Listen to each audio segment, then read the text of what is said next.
ఆ వాటర్ లో నడుచుకుంటే ఎన్ని కాల్ చేసినా స్టేషన్ గ్రూప్ లో కూడా మెన్షన్ చేశారు సార్ పర్సనల్ నెంబర్ ఇచ్చి అరే మీరు నైట్ ఏదో చేస్తారు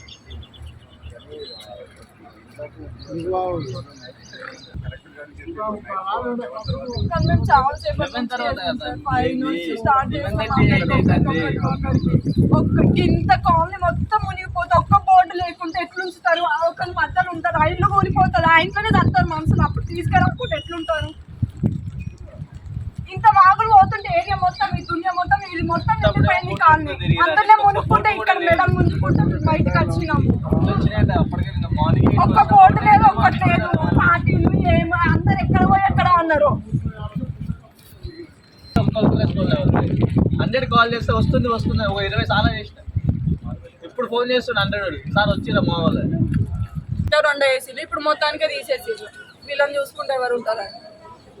వాటర్లో పడింది 334 మధ్య గ్యాప్లో పడింది. కానీ మా పోలీసు వాళ్ళకి కాల్ చేస్తే పోలీసు 100 కాల్ చేసినా రెస్పాండ్ కాలేదు. 108 చేసిన డిఆర్పిఎఫ్ మున్సిపాలిటీ వాళ్ళకి చేసినా కూడా రెస్పాండ్ అవ్వలేదు. 100 పోలీస్ స్టేషన్ పోయి గంటన్నర వచ్చింది. అయినా వస్తుంది వస్తుంది వస్తుంది అని చెప్పేసి అట్లనే మాట్లాడి ఇంత పెద్ద ఏరియా మునిగినప్పుడు ఒక్క బోర్డు కూడా వేయాలని రెస్పాండ్ ఎవరికి లేదా? ఎవరికి పని చేస్తలేదా? మొత్తం కాలనీ మునిగింది, కాకతీయ కాలనీ మునిగింది, ఇటు మునిగింది, ఎటు మునిగినా ఒక్కరు కూడా ఒక్క బోర్డు లేదు, ఒక్క మనిషి లేరు. ఎమర్జెన్సీగా ఒక ఇద్దరు ముగ్గురు అయినా ఉండాలి జిహెచ్ఎంసీ వాళ్ళు. ఒక్కరు కూడా నిలబడకపోతే ఎట్లా? ఎవరైనా సడన్ గా అందులో వాడతాడు, వాడిని తీసుకురానికైనా ఎమర్జెన్సీ ఉండాలి కదా. స్విమ్మింగ్ చేసే వాళ్ళని వాళ్ళని వీళ్ళని ఉంచాలి కదా అక్కడ ఒక్కరినైనా.